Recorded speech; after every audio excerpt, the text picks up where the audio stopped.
Kimmel, Carson, Kamala, and more. It's the Bedford Hour. Blaze News The Mandate starts right now.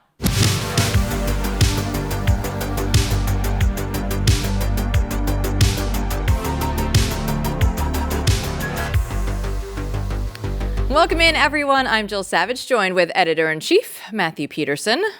I am not going to lie. I hope, like a lot of you out there, I'm very happy it's Friday because these weeks have been a lot, right? A lot packed into them. And so I'm actually looking forward to a little bit of R&R this weekend. But what better way to lead into that than by spending an hour with Christopher Bedford? Christopher Bedford. We missed him yesterday on the show. So you know what? We gave him the hard task. He has the deep dive interview this week. He sat down with Emily Jashinsky. She's the DC correspondent for UnHerd and the host of the After Party. So without further ado, Chris Bedford can take it away.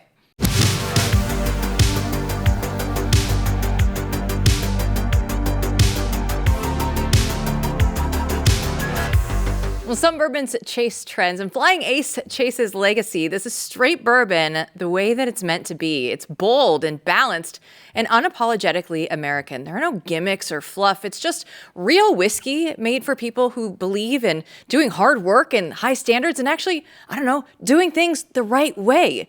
Whether you're winding down after a long day with a glass with good company, Flying Aces delivers every single time. It's not about hype. It's about heritage. It's about getting back to what bourbon was always supposed to be. So if that sounds like you're kind of poor, it's time to level up. Buy it online at flyingacespirits.com and use the code BLAZE for free shipping. Joining me now is Emily Jashinsky. She's the DC correspondent for UnHerd. She's the host of After Party, which is a fantastic show. You have to tune into it. And she's a long-suffering friend and someone I've been on podcasts with for a long time. She just brings me on. So it's kind of it's a pleasure to host you for once, Jashinsky. I was going to say, I like that you put it on me. I bring you on. But, you know, Chris, I force entry. Yeah, you helped me get my start. So it's you only have yourself to blame. This is very circular. I was realizing today, preparing for this Friday morning, that I would have to come up with the questions this time. Usually I could just show up, 10 in the morning, make myself a cocktail, sit down, and be like, what are we talking about? It's funny. That's a real story. When we would tape weekly Federalist radio hours for a long time, and the Hemingways emptied out their liquor, so this is Molly and Mark, their like basement liquor supply at the Federalist office, because what else are you going to do? And Chris would occasionally have a 10 a.m. cocktail from the Hemingways, like 20-year-old Cointreau supply. You usually have to wait for an older relative to die before you can break into like the dusty half bottle of Crown Royal. But in this case, they just dropped it off. It's like, what a special Super treat. Nice of them. Yeah, it was nice of them. Mark had some good taste. They had some really fun stuff. But this week has just been wild. We've seen a lot go on in the American culture, and you are one of my absolute favorite commenters on culture. Emily, for a living, watches a lot of TV. She catches a lot of shows, has a lot of opinions. Now, earlier this week, did you catch Kimmel's return to air? Of course I caught Kimmel's return to air. This was probably his highest rated. The ratings aren't quite out yet, but it probably will turn out to be one of his highest rated episodes ever. And so I was among the people gawking at the spectacle. Now, how did you watch it? Because you couldn't see it in D.C. Well, Chris, I sure as hell didn't watch it live. I caught up, obviously, with the clips as they were coming in and saw the full version of the monologue posted later, which is how people increasingly are consuming late-night television, and that's a big part of the story. What do you mean? As far as ratings go, or as far as the model changing? Or there seems like there's so much that went into Kimmel's four-show cancellation or indefinite suspension. It's an aging, bloated model that largely is very difficult to make work. But also, I think that there's something to, we look at these sorts of things and we say monoculture is dead. There's no monoculture. The last thing we had was really like Game of Thrones or something, or the Super Bowl. There's nothing that all of America tunes into anywhere.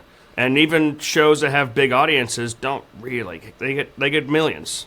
They don't get 100 million. They don't get the massive. They don't get a huge chunk of the nation. Forget about half of the country. How much of that is changing media habits, and how much of that is the fact that Jimmy Kimmel, surrounded by people in Manhattan who all agree with his worldview, and he puts out content that insults more than half the people of this country as stupid and morally beneath him every night, so they just don't tune in. I mean, is he the problem, or is there a lot more in this? Correction, Chris. Jimmy Kimmel is in L.A., so not the same elitism as Manhattan, but pretty close. Is that close. a neighborhood of Manhattan? Yes, LA? Yes. That's near Soho. It's an outer borough. Emphasis on the outer.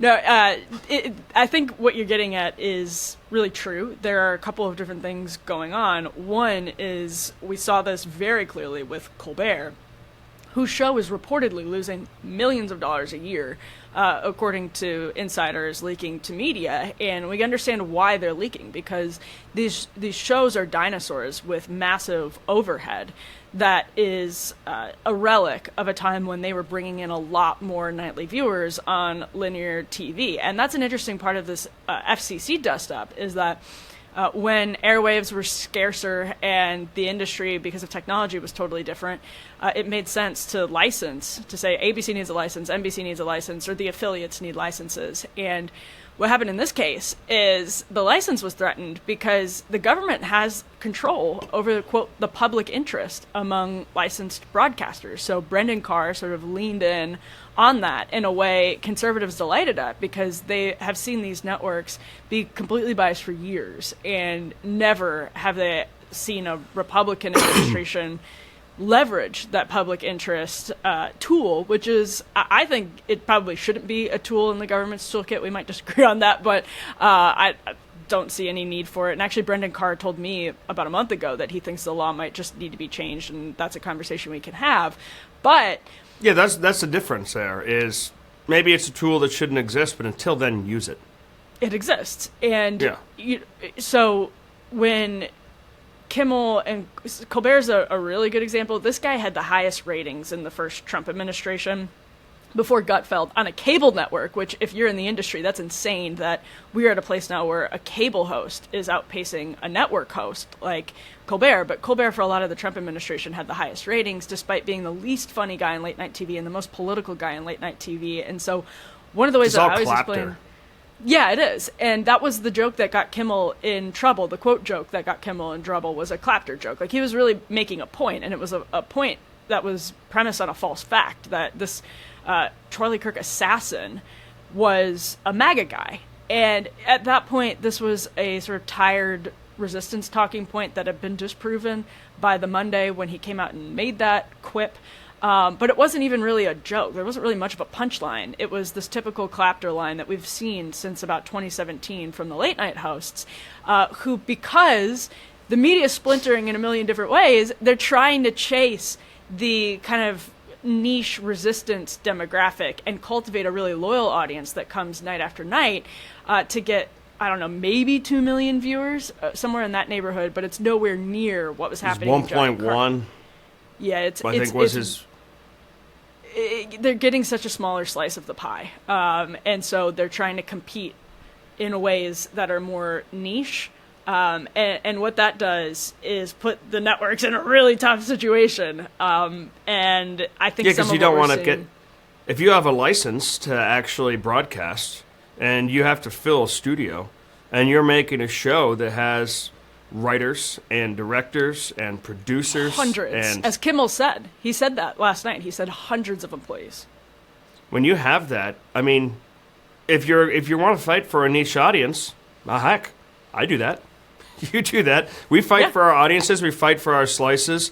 And I asked you, where's your best boy and your key grip earlier today as a joke, but everyone knows. I mean, you have to figure this stuff out yourself. It's almost like, I tell this to young reporters, it's not enough to just be a writer if you want to succeed. It's not enough to just be a podcaster. It's not enough to just be an on-air video reporter. When I'm looking at on-air video talent, I want someone who can cut, edit, upload, put together a package. That's a bare minimum.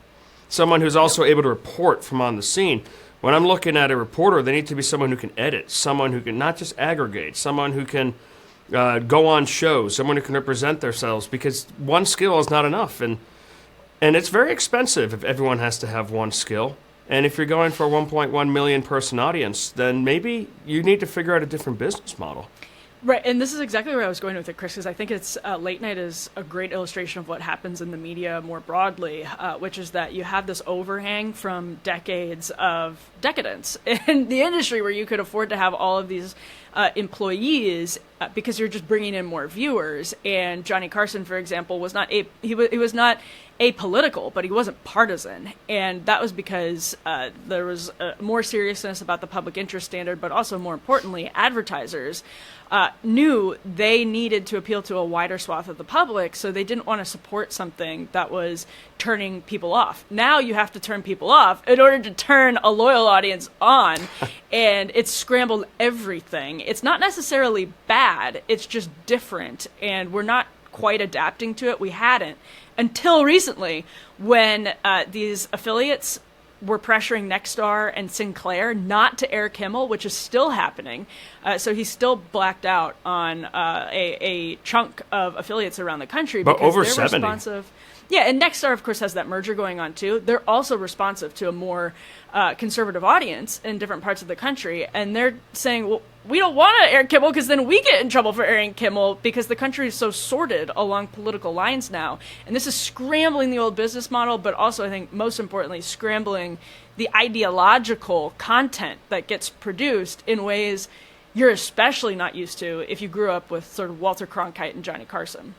Yeah, and I mean, there's a myth a little bit about the lack of bias in the old newspapers. There was certainly a story selection and things like that, but there really wasn't bias in earlier comedy that you see right now.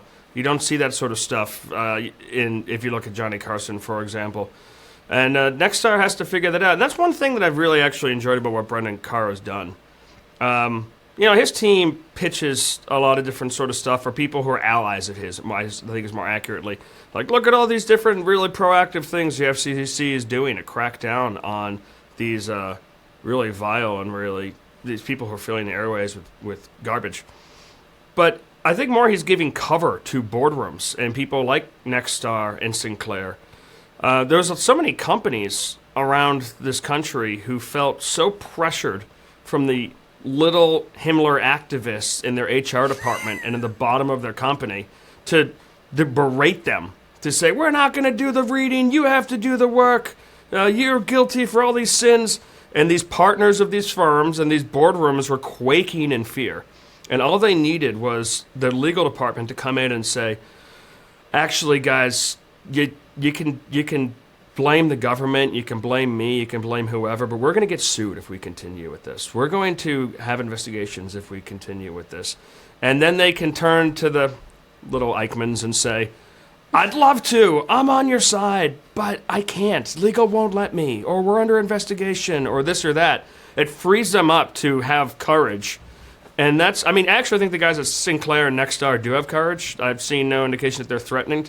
But to give any kind of ammunition to these boardrooms to be able to resist the activists without getting publicly shamed and attacked is important, and an important role that Brendan Carr has been playing. Yeah, I think that's a smart point, because Trump, too, I mean, his response after Kimmel returned to the air was, last time we had a problem, I got millions of dollars. And that's a reference to George Stephanopoulos and the settlement that ABC reached in the defamation suit, which was much stronger than the CBS 60 Minutes suit, where Trump also got millions of dollars in donation to, I think it was his presidential library. And as like a... That's going to be a beautiful library, the most beautiful. Maybe. But as a stupid punk, the government telling comedians what to say, even if they're quote comedians, which is what Kimmel is at this point, his edges have been so very softened. But it's, I hate the government telling journalists, I hate the government telling news networks, I hate the government telling comedians what to do. That said, it's like total crocodile tears for these companies that have been... Like, the question is, from Ted Cruz. You know, he's saying, well, this will be weaponized against the right going down the line. And I have utter sympathy for people on the right who are saying, so what? What is the worst that you can do? Do your worst. These networks. Which conservative network is it going to target, Ted? Which conservative network late night host is it going to target? Right, because there's none. Yes, Fox News exists, but they're not a broadcast network. They're not NBC, ABC, CBS, Fox. There's Fox News Sunday that's simulcast, but it's completely different. And so I agree that those powers should be used, but conservatives are going to look around and be like, what do you mean? Like, how much worse can it get? The media was complicit. All of these networks were complicit in the Russia collusion hoax for literally years, back-to-back, wall-to-wall coverage about the Mueller investigation, all based on a deep state fiction. So it's like, what do you mean it's going to be weaponized? Like, these networks are already in bed with the government anyway. Yeah, I think that's right. And actually, Ted Cruz's involvement, which was unbelievably irritating on this matter, I think did lead, though, to Jimmy Kimmel making a joke that I actually laughed out loud at in his monologue about how he wants to be able to make sure that when Democrats are in charge, he still has the ability to go on TV and cast spells on the Smurfs. I was like, oh, that's good. That was a good one. I'm going to tuck that one away. Comedians are actually, like, when there's a real, because your point about Carr is, I think, correct, that he's giving networks excuses to catch up with their audiences. Like, they've realized, and this is why CBS is working on that merger with the Free Press, whether you think it's a good decision or a bad decision, is, to me, like this ham-fisted Midtown Manhattan mentality about how to catch up with the audience that they've lost in the rest of the country, and how to maybe regain a different audience. And we'll see what comes of it, but they're trying to catch up with the market. They're trying to fix what's broken and reallocate resources in different directions. That's right. And so Carr is, I think they would have been doing a lot of this without what Carr said and without what Trump has said, but they're using these as fig leaves to cover them catching up with the market. So Kimmel is obviously not intimidated by the administration. He's not worried about ABC losing its license or any of these affiliates losing their nobody is genuinely concerned about them losing their licenses. Yeah, I exactly. And I actually think that in this case, he's done a lot of great work, but in this case, Chairman Carr probably stepped on his own toes on this matter, because Disney and ABC seemed more likely to have stuck with the suspension a little bit longer if it was just based in reaction to over 70 channels saying that they're no longer going to air it on a show that's losing an estimated $10 to $20 million a year, and a host who said something egregious. And I never think that was going to be forever. I hoped, maybe, but didn't think it. But then Brendan Carr had to come out and turn it into, because he did that at the same time, that he didn't know, it kind of activated a real fierce backlash amongst every one of ABC and Disney executives' friends in Hollywood and all over to release tearful videos and crying videos that you didn't see them release at all when Charlie was murdered in public.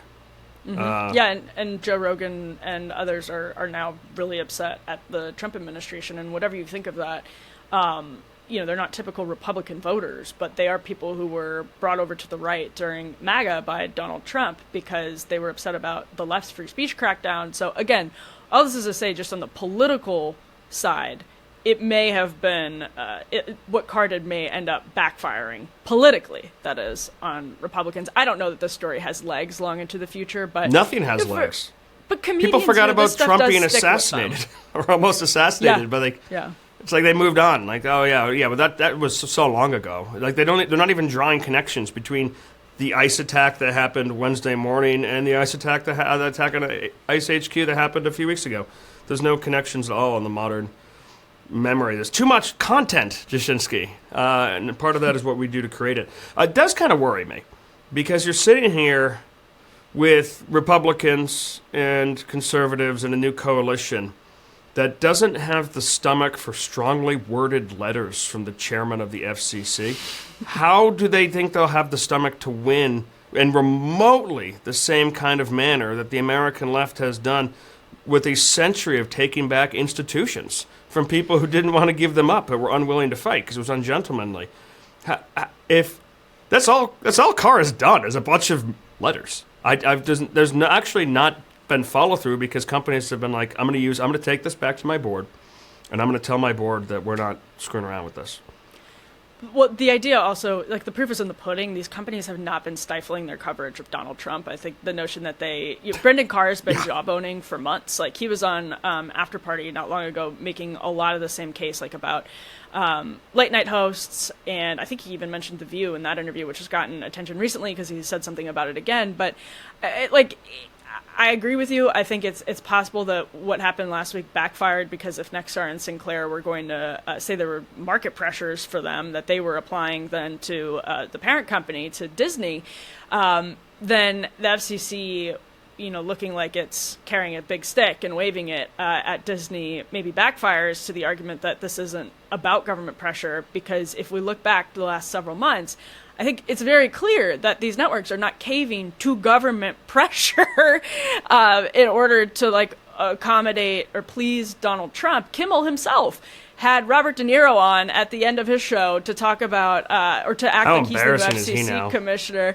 Yeah, De Niro's embarrassing, but I thought it was actually kind of a funny bit where he was acting as a mafia boss because Trump's post in response to Kimmel was very mafioso reminiscent, which what you're saying is I think we both realize exactly what a lot of conservatives want to see from the President of the United States because they've seen it covertly be done by the Biden administration and the Obama administration for years, but they've never seen a Republican where you have this public interest power over the airwaves wield it back. Carr has been jawboning for a long time, and it didn't change the way that the networks were operating, and it's still not changing the way that the networks are operating, which I think goes to the point that it's jawboning. It's you giving the base something and saying we have these powers, we're going to use these powers, and maybe it'll fix things around the edges. But it's not going to be a structural change. Nobody's yanking licenses. Yeah, you saw it was at ABC who hired a conservative ombudsman because CBS, of a lawsuit. Right. CBS, right. And if you look at the guy, he's like a Bush-era neocon. It's like his interest is in Asian policy. So he's like a 2000s era foreign policy Republican. I don't think he's going to solve the problems that CBS has with the lack of fairness. I mean, maybe, but it just doesn't seem like the guy. He's not that guy. Well, and I'll just say, look at the coverage of al-Sharaa in Syria, the Syrian leader that was on the U.S. terrorist list for a long time, and now the media is just going lockstep, whatever you think about the issue, going lockstep with the government and with their messaging and sort of rolling out the red carpet for the guy and doing these robotic scripted almost like Hollywood interviews with him. And it just reminds me of what I was saying last week, that if a populist Democrat FCC commissioner said in the public interest, hypothetically, if there was a case being cooked up similar to what happened in Iraq by ABC, NBC, CBS, Fox News Sunday, whatever, and said, this is not in the public interest. This is crazy. What are you doing? I'd be fine with that. Well, you can't count on people in the American media to remember what happened 15 years ago. No, that's asking way too much. Where Americans fought and died. I mean, General Petraeus, who fought him, was there yucking it up, I guess. And they just don't have that kind of... Remember, we fired Brian Williams, who was the last veteran of the Iraq War, combat veteran of the Iraq War. And he no longer works in media. So who are we going to go to for our combat stories without him? That's such a deep cut. That's a deep one. It's the B It's side. getting weird. People look at, the youth look at me funny. They don't get the references I'm making. I'm slowly turning into Mark Hemingway. Just making jokes about cultural things that were extremely important when no one else was alive. Yelling at the clouds. Yeah, your transformation is almost fully complete.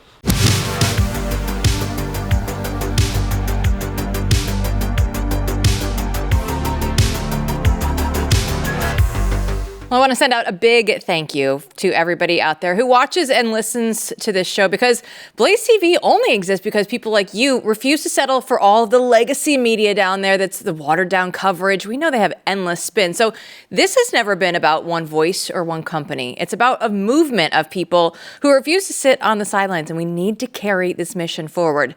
When you subscribe, you're not just supporting a show, you're making sure that the truth has a platform today and for the next generation. So join Blaze TV today at blazetv.com/BNT and get $20 off right now. It's as low as $8 a month for the annual plan, and you can be a part of shaping the future. It's blazetv.com/BNT.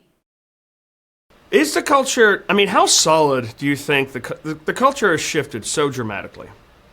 And, you know, I think Turning Point and Charlie Kirk and other folks were able to ride that wave, but I think the leader of this sort of thing has been Donald Trump, who's hysterical and breaks through all the boundaries and is willing to go on all these shows and talk about it, and is my brother and his friends who thought they didn't like Trump at first because so many of the people, the musicians they follow and entertainers they follow hated Trump, and they weren't. They were busy working. They'd catch up on Instagram, and all the influencers that they liked hated him.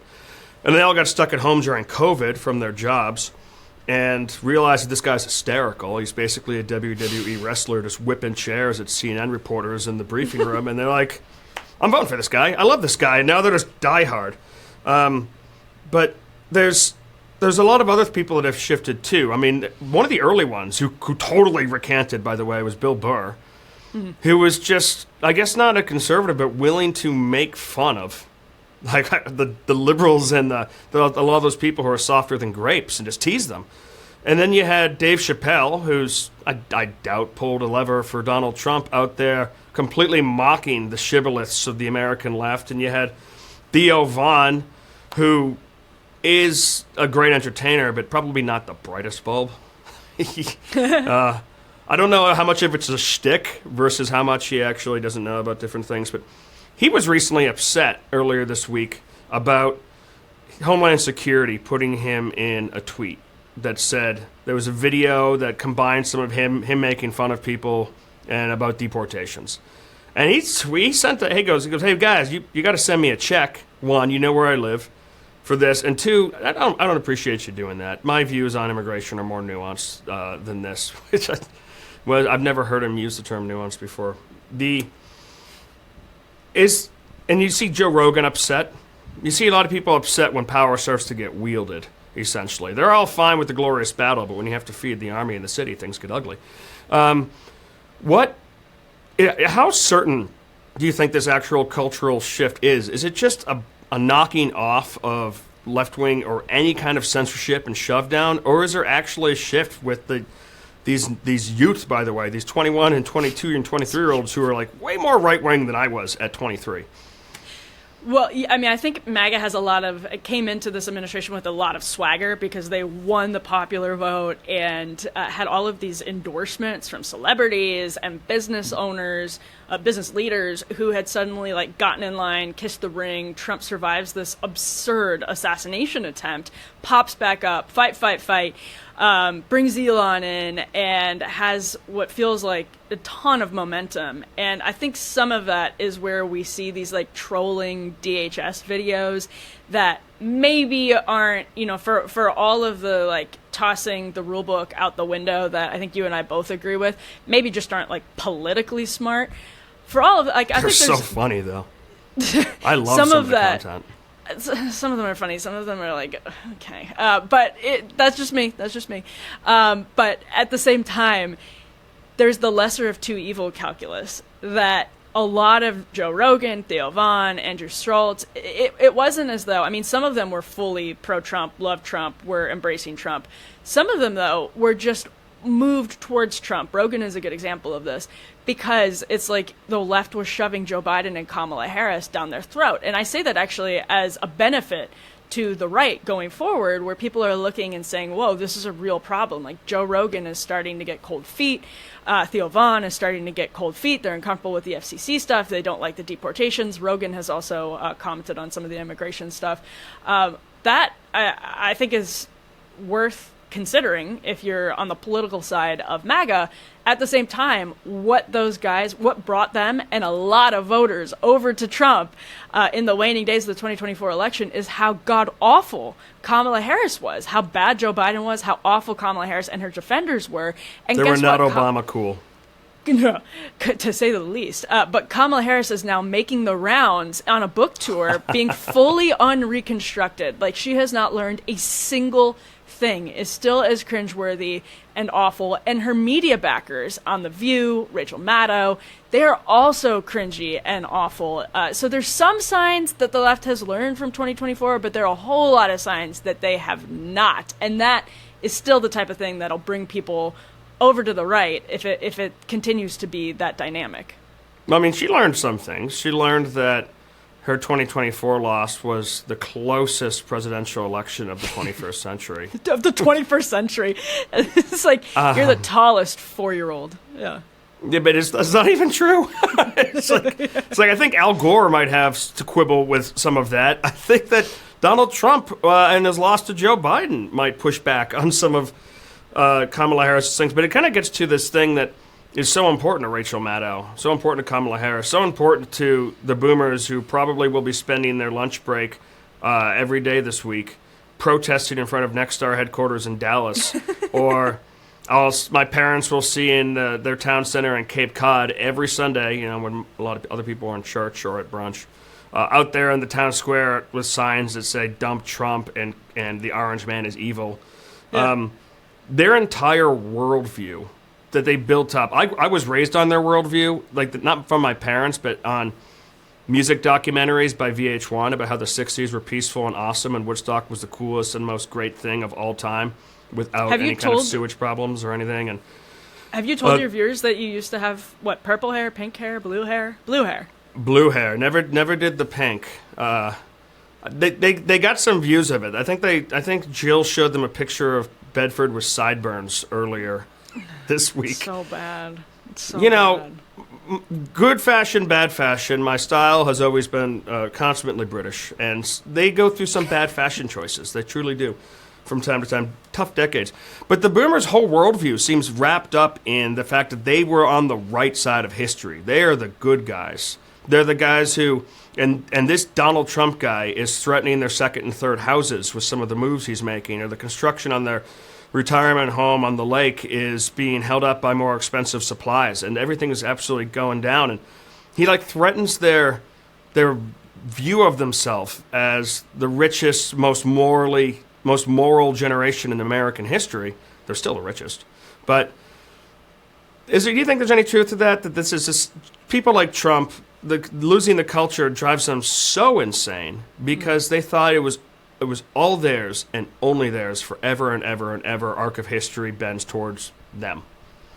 Well, yeah, I mean, this is the end of history generation, to your point. They were, they were the generation that was told history had ended after the Cold War ended. And I think, you and I both have some sympathy with adults at the time who were given that message by elites. And it was obviously sort of always a lie or a naivete, I think is probably a better way to put it, because I don't think everyone was willfully lying. I think they were naive. And because of that, it does feel, Obama borrowing the MLK line about how the moral arc of the universe is long and bends towards justice. I mean, MLK is getting that from Christian sources. And that's really an eschatological point. It's not about the way Obama used it, which is progress, right? That we're always on this politically progressive trajectory that cannot be thwarted. It can be disrupted, but it can't ultimately be thwarted. And I do think there are a lot of sort of resistance boomers who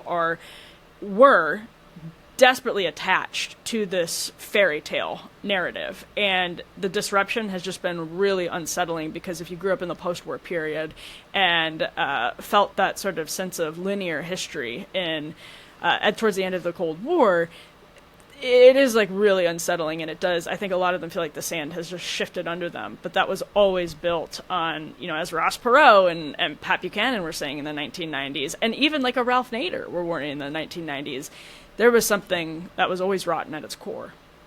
Yeah, and it gutted a huge amount of the country, and it made it so that future generations could not imitate the same levels of success and home ownership that the previous generations had because the American economy was sold out by the policymakers at that time. And, welcome to the club, older generation of Americans, because I think a lot of us have long felt that the sands have so fundamentally shifted under Western civilization as to make it, in Christianity in this country, as to make it an enemy. But it's resurgent now. I mean, there's lines outside of churches. We'll see how long this lasts.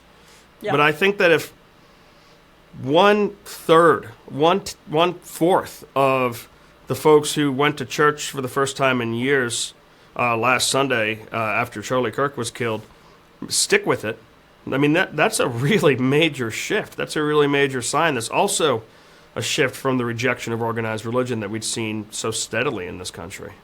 Well, it's a hopeful note, Chris.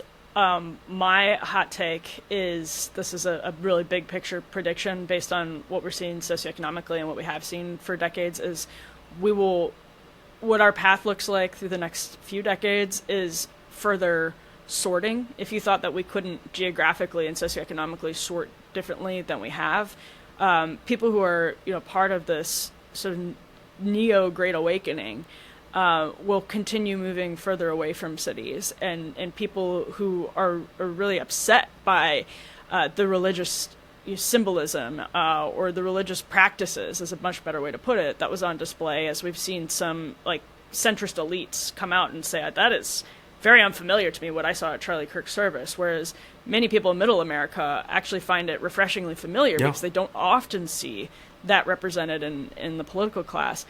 Those people will move deeper into cities and into urban areas, and it'll maybe that's the best solution. Just this quiet sorting, but I don't know. It's too bad. Can the American right have one nice city? What? Just one? I would like a nice city. Chicago's beautiful. Boston's beautiful. You guys can have Los Angeles. Blech. But there are so many beautiful cities out there, and also it seems like the American left, when they do choose to move out to the woods, they choose some of the prettiest spots. Just the most absolutely beautiful. Jackson Hole is like this blue dot in the center. Aspen. Mm-hmm. These are nice places. I would like to retire to the Aspen Institute. Why can't there be an American right that has a ski vacation think institute for lazy people when they don't want to work anymore at 70? I had the exact same reaction that the centrist elites had to the Charlie Kirk Memorial servants when I was in Aspen this summer. I was like, this is wow. There's so much organic produce here, and none of it tastes good. No, that's too bad. So you've mentioned sorting, and you've mentioned Elon Musk. So we've just got a few minutes here. I've taken a lot of your time. Earlier this week also we had President Trump's Tylenol press conference, where he went even a little bit beyond where RFK and some of his advisors were talking about. Do you think Trump's sudden focus on solving autism has to do with the amount of time he spent with Elon Musk this past year? I knew you were going to do something. I knew you were going to misbehave when you were setting that up, Chris. So we got to do something about this autism because it's out of control.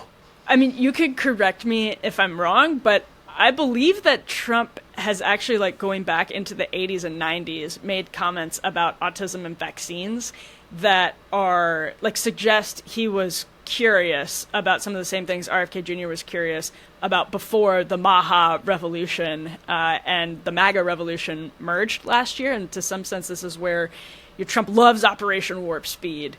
And wants to be able to talk more about Operation Warp Speed. But he's also such an anti-establishment guy that I think he does harbor some genuine skepticism. So the RFK Jr. Trump marriage is still endlessly fascinating to me, and we got such a glimpse inside that this week. I love it. I'm here for it. The search for a pediatrician in Alexandria, you go to these homepages of these pediatricians, and they'll have on the homepage, we take the health and safety of our patients extremely seriously. You will follow the schedule. You will not be allowed to be a patient at this children's doctor. And I'm sitting there being like, if you're endangered by me not giving a hepatitis B vaccination to my newborn infant, then yes. I don't really want my infant there. What are you What do you think? Like, why would there be blood interaction? Why would my child have hepatitis B? His mother was tested. But I've met some. But of they're your really friends. insistent. We need that. It's small. If you don't want a hepatitis B shot in a 1-day-old baby, then you support smallpox. But Jashinsky, this has been great. Thank you so much for joining us today. Where can Thanks people for find your having me. work?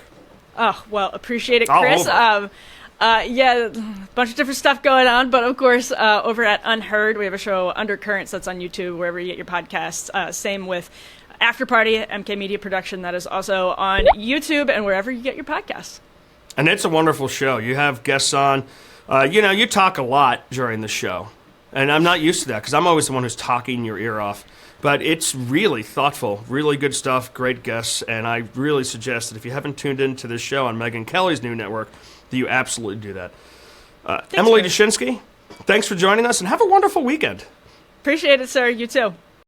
Well, we know Chris Bedford has his super fans out there. So I hope that they all enjoyed that as much as we did, Matt, because when I was watching that interview, I'm just thinking, okay, I hear Chris Bedford. It's everything that he talks to us about, right? Like he has this saying in there where it's not just enough to be a host. It's not just enough to be a podcaster. One skill is very expensive right now. You have to be able to do multiple things. And we know that in not only in this industry, but in life right now. This is the way that it is. And we all know AI is going to come and try and take all of our jobs. So you better be able to do more than one thing.